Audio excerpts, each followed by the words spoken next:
নমস্কাৰ আপোনালোক সকলোকে স্বাগতম জনাইছোঁ গণিত অধ্যয়ন ইউটিউব চেনেললৈ পূৰ্বে মই এটা ভিডিঅ' বনাইছিলোঁ আৰু সেই ভিডিঅ'ত আপোনালোকক কৈছিলোঁৱে যে আপোনালোকৰ তৃতীয় আৰু চতুৰ্থ বৰ্গৰ এপইণ্টমেণ্ট লেটাৰ কেতিয়া দিব সেইটোত মই জনাইছিলোঁ যে 10 তাৰিখৰ আগতে আপোনালোকক হয়তো এপইণ্টমেণ্ট দি দিব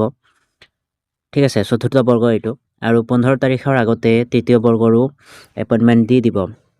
আৰু তাত আৰু এটা মই কথা কৈছিলোঁ যে এইটো কিন্তু আপোনালোকৰ পষ্টপনটো হ'ব পাৰে এতিয়া চাওক মই যেনেকৈ কৈছোঁ ঠিক একেদৰে হেনকৈ হৈছে আমাৰ এপইণ্টমেণ্টৰ কথা এইটো কি হ'ল ডিলে হৈ গ'ল অৰ্থাৎ এতিয়া আমাৰ CM ছাৰে কোৱা মতে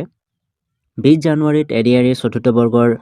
নিযুক্তি দিব আৰু 10 জানুৱাৰীত এডিআৰই তৃতীয় বৰ্গৰ নিযুক্তি দিব সো এইটোৱে আছিলে আপোনালোকক জনাবলৈ মানে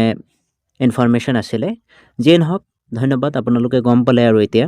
কনফাৰ্মকৈ যে কেতিয়া দিব আৰু এপইণ্টমেণ্ট অপেক্ষা কৰি থাকক আৰু যি কৰি আছিলে মই কৈছিলোঁৱে সেই কাম আপোনালোকে কৰি গৈ থাকক ধন্যবাদ